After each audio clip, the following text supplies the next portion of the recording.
aurículo ventricular. Entonces, ¿qué significa? Que la aurícula va a ir a una frecuencia determinada producida en el nodo sinusal y el ventrículo, como es un latido de escape, va a ir a una frecuencia generalmente mucho menor y va a que no va a tener relación con la onda P. Entonces, ejemplos, por ejemplo, por acá vamos a ver. Esta es la onda P. A esta onda P no le sigue un QRS. Acá vemos un QRS y vemos que acá terminando el QRS hay otra onda pequeñita que también es una onda P, otra onda P, y si lo ven en el trazado largo, esta es una onda P, acá hay otra onda P, acá hay otra metida en el QRS, otra onda P, otra onda. Entonces, cada quien está a una frecuencia diferente y el complejo QRS también va a una frecuencia diferente. Lo importante de definir ese tipo de bloqueos es definir cuál es el tratamiento. Entonces, un bloqueo de primer grado y un bloqueo de segundo grado MOVIX 1 no se tratan, son fisiológicos y no necesitan un tratamiento específico. El bloqueo de segundo grado, MOVIX 2, el 2.1 y el bloqueo completo sí necesitan tratamiento y el tratamiento es estimulación cardíaca con la colocación de un marcapaso. ¿Sí? Ese es el tratamiento. No existen pastillas, no hay fármacos, no hay medicinas. Antiguamente se usaban beta-2 agonistas, salbutamol, teofilina, pero eso no es un tratamiento. Entonces el tratamiento es marcapaso de tipo bicameral, dos cables. Como tenemos ritmo sinusal, tenemos las ondas P, entonces significa que hay ritmo sinusal, el nodo sinusal está indemne, entonces ponemos un marcapaso de dos cables, uno en la aurícula y uno en el ventrículo. La única indicación para un marcapaso de un solo cable a nivel ventricular es la fibrilación auricular lenta. Porque en este caso, si la aurícula está fibrilada, no hay ritmo sinusal, de nada me sirve colocar un cable en la aurícula. ¿Ok? Estas son preguntas que les ponen preguntas. ¿Hasta ahí alguna duda, pregunta en lo que se refiere a las arritmias? Doctor, disculpe, no entendí, en la fibrilación auricular lenta, ¿qué marcapasos usamos o no usamos? A ver, cuando ponemos un marcapaso, el latido, el pulso, lo que nos da la irrigación a los tejidos es el impulso ventricular, ¿no es cierto? O sea, el ventrículo se contrae, sale la sangre por la aorta y es lo que nos da el latido efectivo, ¿sí? Si yo tengo un paciente que tiene un ritmo lento y quiero asegurarme un latido efectivo, ¿dónde voy a poner el cable que estimule? ¿En la aurícula o en el ventrículo? Lo voy a poner en el ventrículo, ¿sí? Cuando tengo yo ritmo sinusal, o sea, tengo enfermedad del nodo sinusal, tengo un bloqueo con ondas P presentes, tengo que poner un cable en la aurícula y un cable en el ventrículo para asegurar sincronía, que los dos trabajen juntos. En la fibrilación auricular no hay ondas P, no hay ritmo sinusal. La aurícula está totalmente desordenada y de nada sirve poner un cable ahí. Por eso que en la fibrilación auricular lenta solo pones un cable en el ventrículo, solo estimulas el ventrículo. Entonces solo voy a utilizar un cable, solo voy a estimular una cámara, por eso se llama unicameral.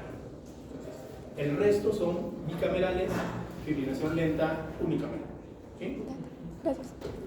¿Qué pasa con la aurícula? ¿La dejamos que actúe irregularmente en el caso de la EPA? Ajá. Si la aurícula, ¿a cuánto late una fibrilación auricular? ¿A qué velocidad va la aurícula? 150. Bueno, según el 350. Entre 300 a 400 sí. latidos por minuto. La aurícula. La aurícula. ¿Qué pasa si el nodo AB está funcionando bien? Van a pasar muchos de esos latidos y mi arritmia ventricular va a ser rápida. Por eso cuando ven una fibrilación ven 150, 180, 190, 200, ¿no es cierto? ¿Sí? Entonces, por eso les decía el periodo refractario del nodo AB. Entonces, si yo tengo una fibrilación a 400 y póngase que ese nodo AB funcione y me permite que todos los latidos pasen, mi ventrículo va a ir a 400. 400 es incompatible con la vida, porque ese ventrículo fibrilaría, ¿sí? Entonces, por eso el nodo AB nos protege. Okay. La fibrilación auricular va a 400, pero si mi nodo AB se ha bloqueado, no funciona, no van a pasar ni siquiera de esos 400, no van a pasar ni 50. Y por más que arriba esté latiendo muy rápido, abajo va a latir 30, 40, va a latir a lo que late un escape ventricular. Nodo sinusal, 60-100. Nodo AB, 40-60, ventrículo 30-40. Por eso cuando ven un paciente con bloqueo, ven que la frecuencia está 30, 40, 35, por ese motivo, dependiendo de dónde esté el escape. Y en todo caso, le ponemos solo el marcapaso, porque la aurícula ya no nos va a importar, porque está bloqueada. Pero si yo le pongo a un cable en la aurícula y en el ventrículo, voy a sincronizarlos a altas velocidades, ¿no? Lo que pase arriba va a pasar abajo y van a ser altas velocidades, y yo no quiero eso. Por eso solo le ponemos un cable. Yo ya asumo que no voy a pasearlo a ese ritmo. Yo voy a asumir que el ritmo de mi paciente va a ser fibrilación auricular por siempre, ya no lo voy a cardiovertir, no voy a hacer nada más. Y solo le pongo el marcapaso para salvarlo lento. ¿Sí? ¿Sí quedó claro? Sí. ¿Alguna pregunta más? Es algo complejo en realidad, pero más o menos espero que lo hayan entendido. Eso es todo lo que es más. Se fue avanzando y se dijo mejor estimulemos el tracto de salida. Vamos avanzando y dice mejor estimulemos fisiológicamente, y lo que se hace ahora es estimulación fisiológica. Entonces yo trato de estimular el cable, pegarlo muy cerca a las de Higgs o en la rama izquierda para tratar de hacer una estimulación muy fisiológica. Porque a veces los pacientes que les estimulamos marcapasos en cables del ventrículo derecho pues, llegan a hacer fallas cardíacas. ¿Sí? Entonces la fisiología es lo que trata de hacerlo mejor ahora. Listo. Entonces ya vimos lo lento, ahora veamos lo rápido. Y lo rápido tal vez es quizás lo que más nos pueda causar temor, susto cuando lo vemos al paciente en emergencia, porque como que nos sorprende mucho el electro, ¿no? Por ejemplo, si estamos en emergencia y tomamos un electro y vemos esto, de repente pues lo primero que vamos a pasar es que nos vamos a asustar, ¿no? No vamos a encontrar, no vamos a saber qué hacer, llamemos a un cardiólogo. ¿Sí? Entonces, tratar de más o menos descifrar, o al menos en el nivel que ustedes están, de saber que esto puede ser potencialmente fatal, es muy importante. Si yo, por ejemplo, veo este electro, ustedes me dicen, ¿qué hago? ¿No? Doctor, ¿qué le ponemos? Amiodarona, le ponemos diapamilo, le pongo digoxina. Entonces, es importante identificarlo. Más adelante lo vamos a ver, ¿ya? Entonces, generalidades acerca de las arritmias. Arritmia es todo ritmo total diferente al ritmo sinusal, tanto en ritmo, en frecuencia, con el sistema de conducción eléctrica. Entonces ahí tenemos todas las características del cardiograma de un ritmo normal, las duraciones de los intervalos, la presencia de cada una de las ondas, cómo deben ser positivas y negativas en determinadas derivadas, etc. Es importante para hacer el diagnóstico de una arritmia cardíaca ver muchas cosas, ¿no? Por ejemplo, la edad. No es lo mismo una arritmia cardíaca en un niño de 10 años que en un paciente de 80, ¿no? Y solo con la edad, si me dice que tiene arritmia, yo puedo más o menos deducir qué tipo de arritmia es. Si por ejemplo veo la edad de inicio a los 14, 15 años, pensaré que puede ser un ataque CV, ¿no? Un taquicardia supraventricular, un Wolff-Parkinson-White. Si tiene 70, 80, probablemente una fibrilación auricular, un flutter, una taquicardia auricular, etc. La presencia de cardiopatía estructural también es muy importante. Si es un paciente joven, niño, sin cardiopatía estructural, es un corazón sano, probablemente TPCVs. Si al contrario es un paciente que tuvo un infarto hace 6 meses, pensaría que es una taquicardia ventricular, ¿no? Porque ya hay una cardiopatía estructural de base. Entonces, cada arritmia se acomoda a cada paciente. El síntoma cardinal de una arritmia es la palpitación, ¿no? ¿Qué es lo que refiere el paciente? Ve que el corazón late rápido, mi corazón late fuerte. Entonces, nosotros le preguntamos cómo se inician y cómo terminan estas palpitaciones. Si se inician bruscamente y terminan bruscamente, el mecanismo generalmente es una reentrada. Entonces son taquicardias supraventriculares. Inicio brusco, fin brusco, mecanismo de arritmia, reentrada. Cuando inician paulatinamente y progresivamente, y así como inician poco a poco, va aumentando la frecuencia y poco a poco va disminuyendo, el mecanismo son automatismos, taquicardias sinusales, taquicardias auriculares. El mecanismo tiene enfriamiento y calentamiento y son de tipo automatismo. Eso también lo puedes preguntar. Síntomas asociados, pues vienen las palpitaciones, va a tener disnea, mareos, sudoración, etc. La regularidad es importante. Si son regulares, generalmente son TPCDs. Si son irregulares, hablaremos, por ejemplo, de fibrilación auricular, ¿no? Y algo muy delicado es el síncope, ¿no? Cuando vean un paciente con síncope en ejercicio, casi siempre es patológico. Y hay que tratar de investigar una causa. Si hay cardiopatía estructural, si hay algún otro problema adicional. Pero síncope de esfuerzo es un problema así delicado y grave de ver. Ahora, por ejemplo, si tenemos una persona mayor que ha tenido un infarto, una presión de eyección baja y hace una taquicardia 150, 160, ¿puede sincoparse? Sí, porque probablemente su presión arterial baje mucho con estas frecuencias arteriales muy altas. Pero en cambio en un joven puede llegar a una frecuencia de 220, 240 y no llegar a sincoparse, porque su presión le va a dar tolerancia, su corazón tiene buena presión de eyección, etc. Entonces todo esto es muy importante. Los síntomas que hemos mencionado, palpitaciones, dolor, mareos y hasta incluso el síncope. Entonces, en el contexto de evaluación de una arritmia, vamos a tener varios mecanismos para poder ayudarnos al diagnóstico. El primero, el electrocardiograma, y a veces es solamente el electrocardiograma suficiente para diagnosticar el tipo de arritmia. Si no nos falla el electrocardiograma, podemos pasar a lo siguiente, que es el Holter, la valoración ambulatoria del electrocardiograma. Un Holter puede durar 24 horas, 48 horas, 7 días, 2 años. Hay Holters implantables que se colocan subcutáneos en el tórax y tienen periodo de grabación de hasta 2 años. Entonces, si mi paciente tiene síntomas todos los días, probablemente con un Holter de 24 horas logre captar la arritmia.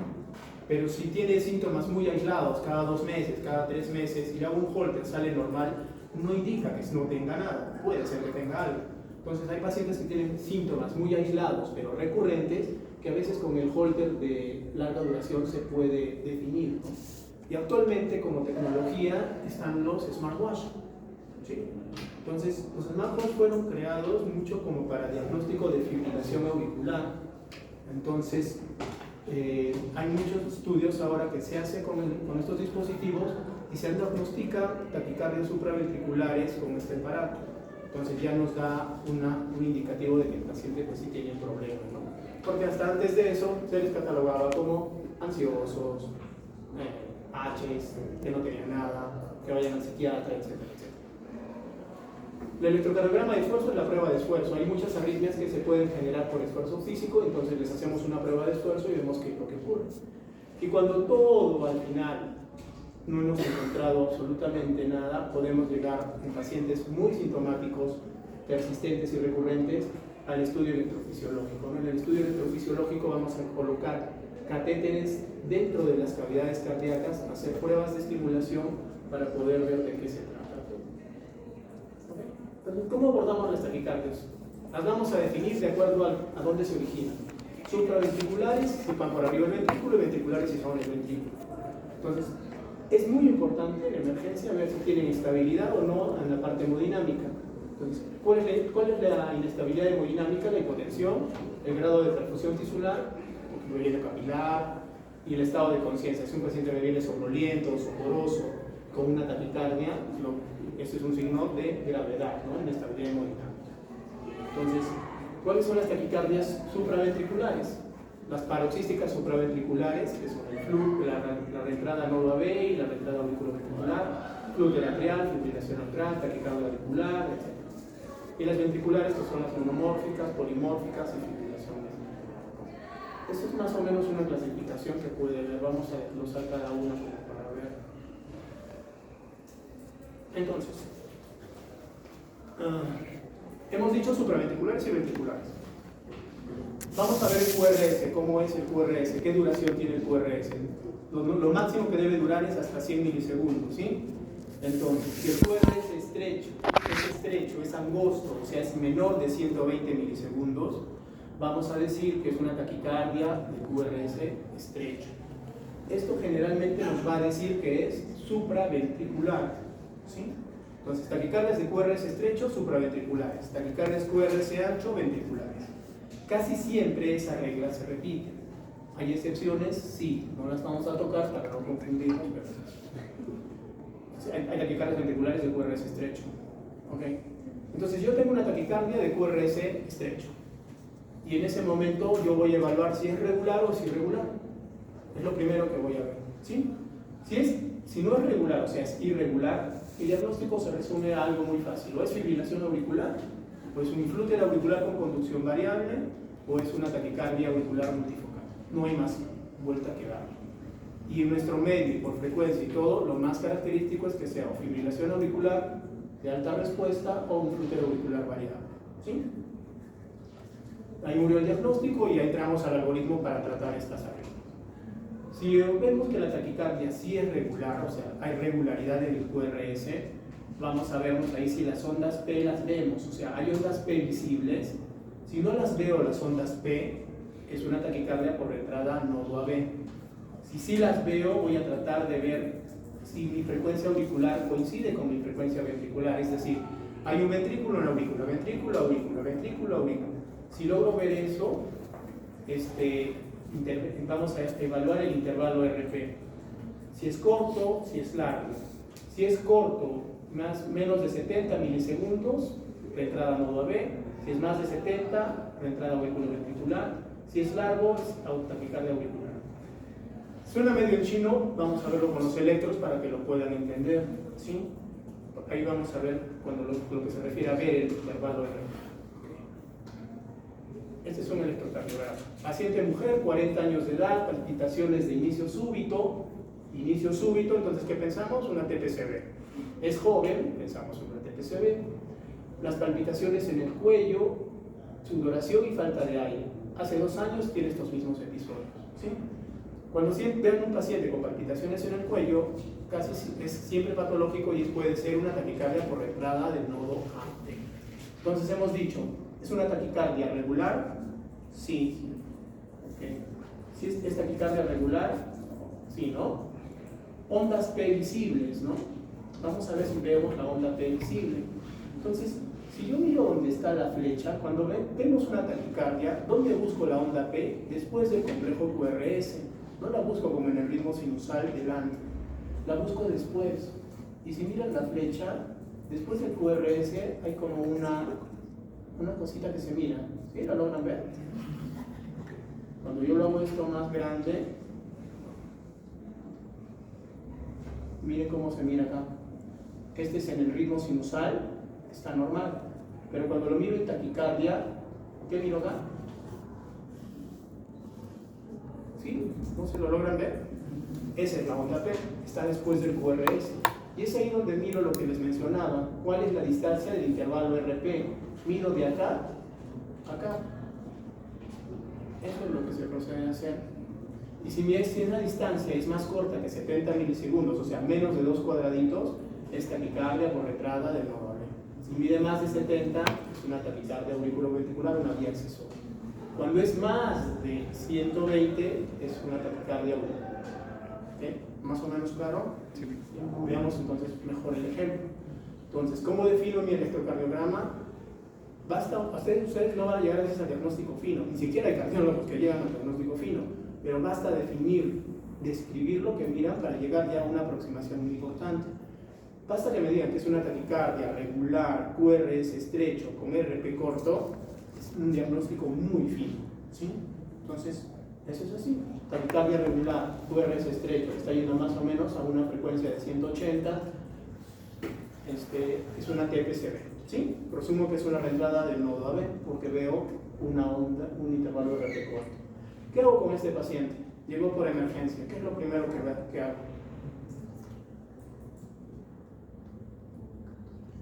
Me toman sus funciones vitales, está en 220 de frecuencia.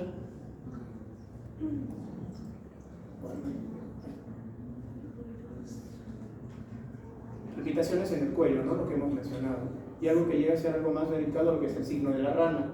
Yo le ocluyo la vena yugular y notan que se le infla. A ver, ahí están los latidos, las palpitaciones en el cuello, ¿sí? Reentrada del nodo AB. Y si yo le tapo la vena yugular, va a generar este abultamiento. Eso es lo que se llama el signo de la rana. Patognomónico de taquicardia por entrada del nodo AB. ¿Sí? Entonces lo que seguíamos viendo, y este paciente es la misma paciente después de un tratamiento, Ya vemos que el ritmo sinusal ya no tiene las alteraciones que tenía anteriormente. ¿Sí? Comparo mi sinusal con mi ritmo en taquicardia, diagnóstico, taquicardia por entrada intranodal. ¿En qué se basa? Lo importante de estas taquicardias paroxísticas supraventriculares es que tienen un sustrato anatómico.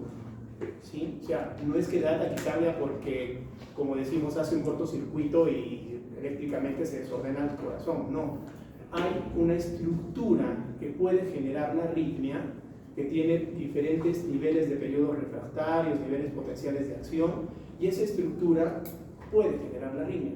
Como yo les digo a mis pacientes, usted ha nacido con un cable de más en su corazón que genera estas arritmias. Y en realidad es algo como eso, ¿no? Eso le digo al paciente porque no me entienden. Ustedes me entienden, hay una estructura anatómica, hay un sustrato anatómico. En este caso, cerca al nodo B existe lo que le llamamos una zona de conducción lenta, o lo que le llamamos, el nodo B tiene dos zonas de conducción, la vía rápida y la vía lenta. En esos pacientes por entrada del nodo B, esa zona de la vía lenta es efectiva y produce arritmias. Entonces, ¿por qué es importante? Porque si yo la corto, esta zona, la cauterizo con una ablación, la voy a eliminar y el paciente no me va a hacer arritmias nunca más. Ya no le voy a dar pastillas, no le voy a dar fármacos, nada. Por eso las TPCB son muy importantes de diagnosticar porque son susceptibles de ser tratadas con intervencionismo. ¿Sí? Entonces, es lo que les mencionaba, ¿no? El cable de más. Usted ha nacido con un cable de más, tiene una vía accesoria, tiene un pedazo de fibra muscular que conecta aurícula y ventrículo. Las válvulas auriculoventriculares son aislantes, ¿sí? La única forma que pase electricidad de arriba a abajo es a través del sistema de conducción normal. No hay otra forma. Las válvulas actúan como aislantes. Pero hay pacientes que nacen con vías accesorias, pedazos de músculo que van de aurícula a ventrículo atravesando las válvulas. Los anillos valvulares, de tal manera que van a conducir electricidad y es lo que generan estas TPCBs. ¿Sí? Entonces hay un sustrato anatómico.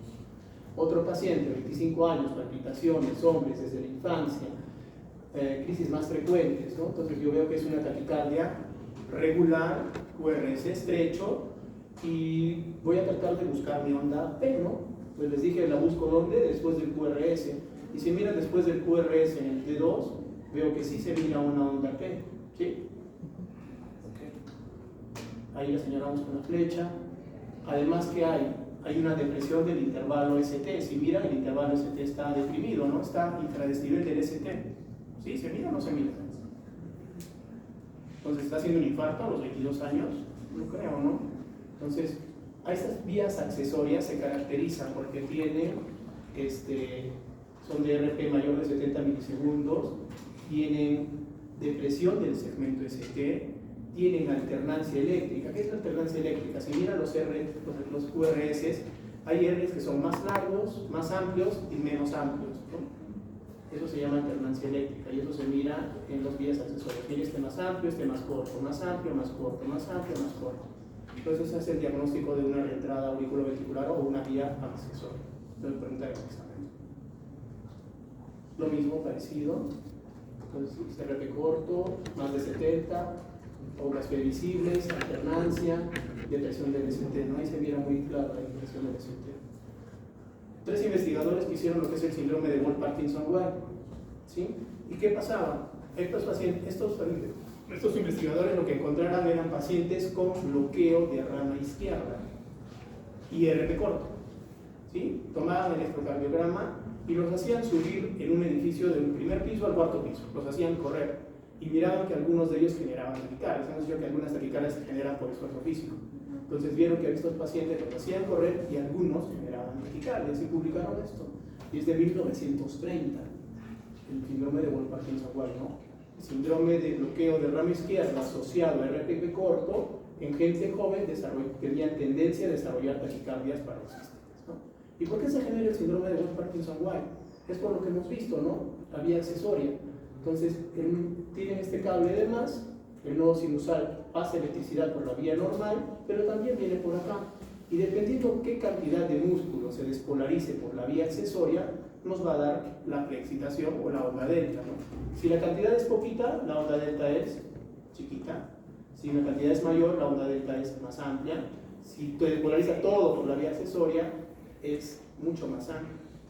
Y esto es más peligroso que se despolarice por la vía accesoria que por la vía normal. Entonces, 38 años de edad, episodios frecuentes de taquicardias, QRS estrecho. Este es un electrocardiograma en ritmo sinusal. Ahora, ¿qué vemos? Que existe algo que se llama patrón de Wolff-Parkinson-White. ¿Qué significa? Yo le tomo un electro a su compañera y me sale que tiene onda delta y PR corto.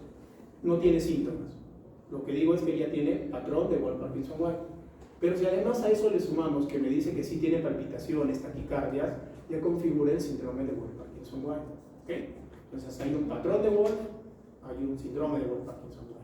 Es importante ahora porque antes no se trataba el patrón, o sea, los Wolff-Parkinson-White asintomáticos no se trataban. Actualmente se asume un riesgo de muerte súbita, bajo, pero hay riesgo de muerte súbita, por eso se prefiere tratar a los pacientes con Wolff asintomático, sobre todo aquellos que hacen actividades de tipo de riesgo, choferes, pilotos, deportistas, incluso actualmente acá en el Perú, los que entran a mina, que manejan automóvil, si tienen Wolff, les hacen observación y deben ser ablacionados antes de. Entonces, ¿qué vemos en este electro? Vemos, por ejemplo, Doppler de corto, menos de 0,12, menos de 4 cuadraditos y una onda delta, ¿no? Onda delta, la presencia de onda delta, entonces es el Wolff-Parkinson-White, acá más claro, el PR corto, esta pancita en el QRS, es la onda delta, acá la onda delta está, pero es negativa. Acá se mira más claro PR corto y toda esta subida es la onda delta, ¿no? Miren toda esta pancita de acá. Y volvemos al electro que era al comienzo, ¿no? Es una mujer, 15 años, inicio súbito, ansiosa, disneica y aporética. ¿Qué significa? Bien, estamos viendo que está disneica, diaforética y la presión media baja, ¿no? Entonces hay como signos de inestabilidad hemodinámica. Acá lo que estoy viendo es que los complejos son irregulares, pero son anchos. Este es un paciente con Wolff-Parkinson-White que conduce toda la electricidad por la vía accesoria y a veces hacen fibrilación auricular. Esta es una taquicardia antidrómica, una fibrilación auricular preexcitada o una fibrilación auricular en un paciente con Wolff. Como todos los latidos van a pasar por la vía accesoria y no hay quien lo limite, va a ir a frecuencias muy altas. Eso se llama Fast Broad Irregularity, un FBI, y el tratamiento de esto es cardioversión eléctrica. No se usan fármacos, ¿sí? Si vemos a un paciente con esto, yo le pongo amiodarona, ¿qué voy a hacer con la amiodarona? Voy a bloquear el nodo AB y todo va a ir más rápido por la vía accesoria y me va a producir fibrilación ventricular, paro cardíaco. Entonces, es un electro como esto, o sea, una taquicardia, QRS ancho y irregular, es una fibrilación auricular preexcitada y el tratamiento es cardioversión ventricular, ¿sí?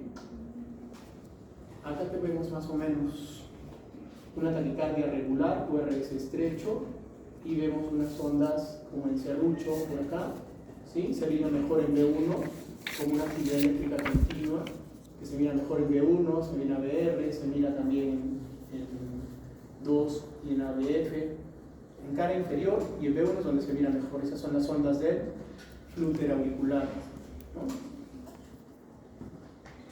Ahí está. Entre QRS y TR y R vemos esas ondas regulares. Yo le pongo adenosina a un paciente con flúter rápido, voy a enlentecer, voy a bloquear el nodo AB y voy a enlentecer los RR y me va a permitir ver las ondas de flúter. Entonces la adenosina me sirve también como diagnóstico y también como tratamiento, ¿sí? ¿Cómo tratamos las TPCBs? Si son inestables o son inestables en emergencia, ¿no? Signos o síntomas de gravedad, inestabilidad, hipotensión arterial, falla cardíaca, congestión, dolor torácico, trastornos de conciencia, infarto agudo miocárdico. Tratamiento en ellos es cardioversión eléctrica sincronizada, no hay otro tratamiento. Pero si el paciente está estable, hemodinámicamente estable, está con una taquicardia 180, pero no tiene mayores síntomas, ¿cuál es lo primero que vamos a hacer? Maniobras vagales, ¿sí? Es la primera medida en emergencia, maniobras vagales. Mientras la enfermera está preparando todos sus medicamentos, colocándole la vía y todo, le aplicamos maniobras vagales para tratar de eso. Si no responde a las maniobras vagales, adenosina endovenoso, 6 miligramos, 12 miligramos, 18 miligramos. Si no funciona, verapamilo. Si no funciona, pasamos a la cardioversión, ¿sí? Entonces vemos un ejemplo de cómo son las maniobras vagales. Entonces hay un estudio que salió en Lancet, que es el estudio River, que nos hace una maniobra de Valsalva modificada. Las maniobras vagales, ¿cuáles serían? Inducir el vómito, provocar tos, jugo sostenido, ¿sí? En los niños pequeños, toallas de heladas, con hielo, le ponen en la carita. Antes se hacía el masaje en globo ocular, ya no se hace, ¿no? Eso por el desprendimiento de retina, etc. Y hay una maniobra de Valsalva modificada, que es esta de acá, donde el paciente se le hace soplar en un esfingomanómetro, en un tensiómetro a 40 milímetros de mercurio, una soplada sostenida generalmente durante 20 segundos, y una vez que termina de soplar, se le recuesta y se le levanta los pies, ¿no?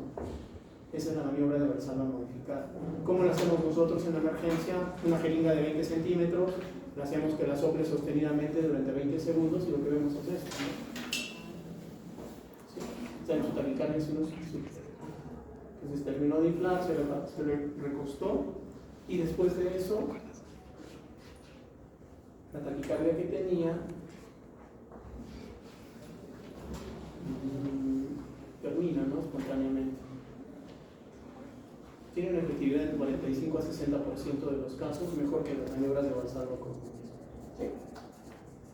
¿Okay? Más o menos el diagnóstico diferencial, mucho de lo que hemos hablado, al final lo que hemos definido en tratamiento: maniobras vagales, adenosina, verapamil o digoxina, y si no funciona, regulación eléctrica. Eso es en los pacientes en emergencia. No vino con taquicardia por emergencia, aplicamos este tratamiento, pero si el paciente ya es un paciente crónico, ya lo hemos cardiovertido, le hemos dado su medicación, salió al ritmo sinusal, lo mandamos a su casa, le decimos que tome algo, que no tome nada, que siga con su vida normal. Alimentación, no restringimos nada más que algunas cosas que pudieran tener descarga adrenérgica: café, antigripales. Entonces es lo que le sugerimos que no haga. Ejercicios extremos tampoco. Y en medicación le conversamos acerca de las posibilidades de tratamiento. El estudio electrofisiológico y la ablación con catéter es recomendación 1A para todos los pacientes con TPCD. ¿Sí? Pero si mi paciente no quiere, tiene miedo porque es algún estudio invasivo, le vamos a decir que puede haber arritmias, que puede haber complicaciones en el estudio, etc. Y no quiere hacer un estudio, pasamos a medicamentos. Dentro de ellos, los beta bloqueadores son los más efectivos. El verapamil es el que sigue en efectividad. En vías accesorias usamos propafenona, es quizás el medicamento con mejor efectividad. ¿Okay? Y amiodarona generalmente cuando es flu, fibrilación auricular. ¿Okay? En Wolf Parkinson Way, lo que hemos conversado más o menos, lo ideal es hacer también estudio electrofisiológico y ablación en todos los pacientes con Wolf. Esto es parte del estudio que hacemos. Esto es más o menos lo que hacemos en estudio electrofisiológico. Lo que hacemos acá no es como el electrocardiograma que vemos las ondas P. Esta parte de acá arriba rojo sí, porque es monitoreo externo, pero todo esto de acá son señales intracavitarias. Esta, por ejemplo, es una señal de haz de His, onda de aurícula, haz de His, ventrículo. Entonces, con este registro vamos a hacer pruebas, vamos a provocar la taquicardia, de tal manera que vamos a ver qué tipo de taquicardia es, más o menos con lo que hemos mencionado, la onda R, la onda P, vemos dónde está ubicado, qué tipo de activación va a tener las señales eléctricas intracardíacas, ¿sí? Y con todo eso vamos a aplicar lo que son los catéteres, ¿no? Entonces, ubicamos con el estudio, ubicamos dónde está, por ejemplo, acá ubicamos que hay una vía accesoria lateral izquierda. Entonces, en la sala de electrofisiología, colocamos catéteres, uno en la aurícula derecha, catéter en el seno coronario, de acá, catéter en el ventrículo, y cuando ya hemos identificado dónde está todo, pues acá vamos a hacer, como vamos a ir al lado izquierdo, vamos a pasar a través de las aurículas por el tabique interauricular con una punción transectal, nos vamos a ir al lado izquierdo del corazón, pasamos el catéter al lado izquierdo y vamos a aplicar radiofrecuencia, no calor, 60 grados de temperatura durante 2 minutos y quemamos esa vía accesoria y ya la eliminamos. Actualmente hacemos mapeos en 3 dimensiones, mapeos tridimensionales, con líneas de colores que nos dicen dónde está la estimulación más precoz, y eso nos ayuda a determinar también cómo podemos hacer el tratamiento de esas TTCVs ya crónicas, ¿no? Ya cuando están fuera de emergencia. Para fibrilación auricular también hacemos ablación ahora. etcétera, etcétera. Entonces, todo esto es lo que deseaba. Entonces, en este paciente, ¿cuál era el tratamiento? Digoxina, verapamil, esmolol, cardioversión. Cardioversión.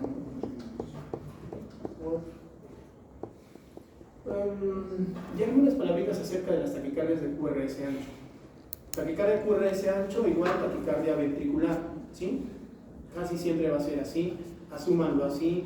Obviamente si es una taquicardia regular, QRS es ancho, va a ser ventricular, y en la medida de lo posible hay que tratar de darle bastante atención y no menospreciarlas.